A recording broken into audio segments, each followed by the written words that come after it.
예, 기자 여러분들 반갑습니다. 대선이 8일 남았습니다. 저는 민심 바닥이 달라지고 있다고 판단합니다. 도저히 이재명에게 나라를 맡겨서는 안 된다는 절박한 마음이 커지면서 해볼만 하다는 기세와 희망이 바닥 민심에서 올라오고 있습니다. 특히 서울 충청에서 시작된 북서풍과 영남에서 다소 늦게 불어오기 시작한 동남풍이 결합되면서 대한민국을 살리는 김문수 폭풍이 시작되었습니다. 탄핵 대선에서는 D-8일은 야구로 치면 7회 초입니다. 7회부터 진짜 승부입니다. 2017년 대선 당시 대선 5일 전 여론조사 공표 금지 직전에 한국갤럽의 마지막 여론조사에서 홍준표 후보가 16%를 기록했습니다. 당시 어느 시중 여론조사에서도 홍준표 후보가 안철수 후보를 앞지른 적이 없었습니다. 결과적으로 홍준표 후보는 24%를 득표하여 2위를 기록했습니다. 마지막 5일 동안 8%를 올린 것입니다. 그런데 열흘 앞둔 시점에서 김문수 후보는 벌써 한국갤럽의 여론조사에서 9% 차이까지 따라잡았습니다. 지금 여론조사상 수치보다 중요한 것은 우리 당원들과 지지들 사이에 해볼만 하다를 넘어 이길 수 있다는 자신감이 붙기 시작했다는 것입니다.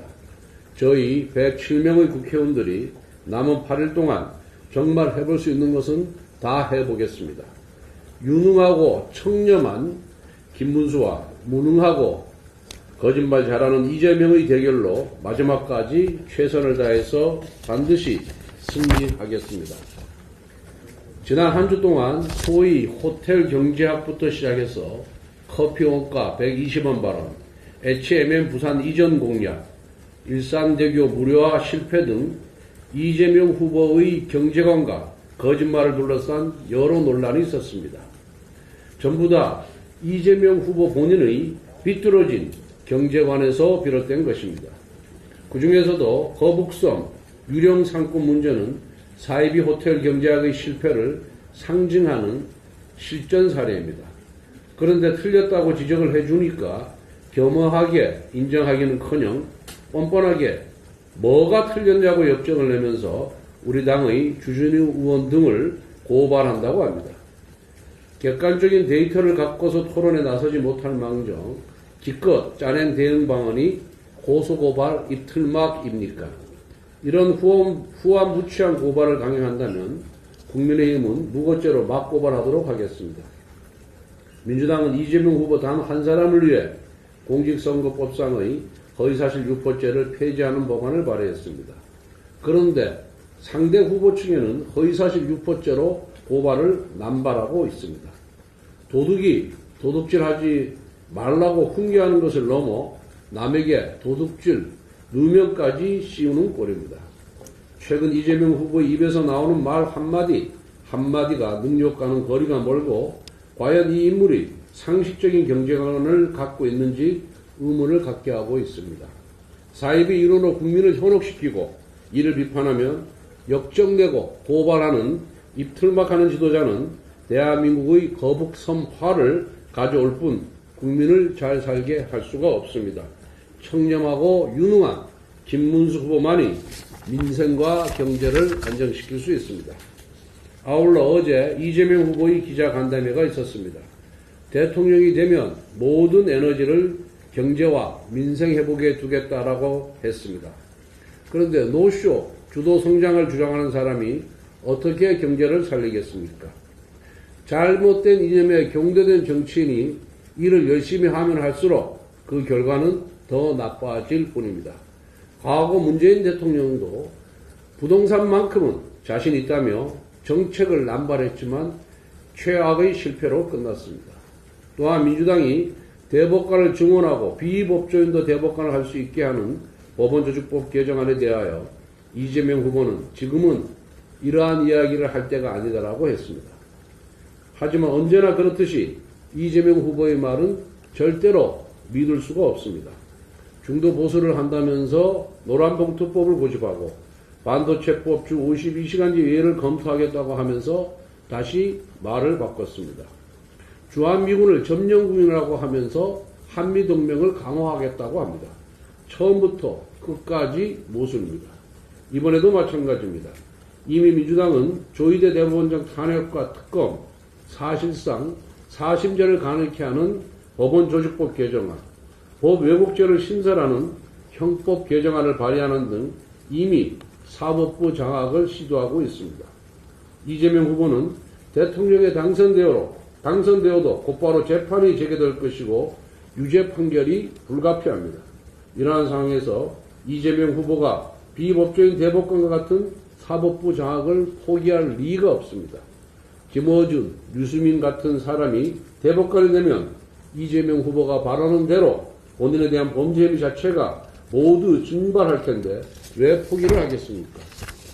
지금 이재명 후보는 선거를 앞두고 잠시 발톱을 숨기고 있을 뿐입니다.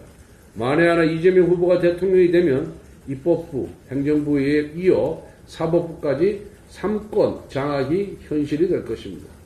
그렇게 이재명 후보의 낙선이야말로 민생과 법치를 수호하는 길입니다. 대한민국을 지키는 소중한 한 표를 국민 여러분께 간곡히 호소드립니다. 네, 질문 받겠습니다. 대표님, 민주당에서 비법조인 대법관 임명과가 철회하겠다는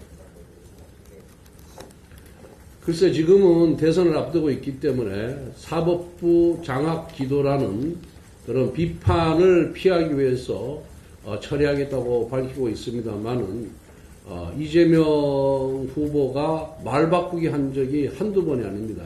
아마 대선에서 당선되면은 또다시 시도할 것이라고 확신하고 있습니다. 다음 대선 한 일주일 정도 남았는데 어떻게 전략 세우고 있습니까?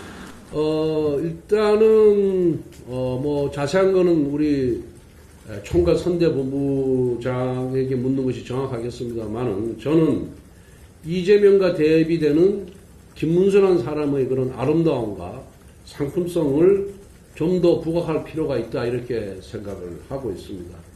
이재명과 김문수의 대결은 곧 경제 성장이냐, 경제 파탄이냐, 또 착함과 나쁨, 그리고 진실과 거짓, 그리고 자유와 독재의 대결이다 이렇게 생각하고 있습니다. 우리 당 지지자들이 승리에 대한 기대감을 갖고 투표장에 나오도록 전력을 다해야 한다 이렇게 생각을 하고 있고요.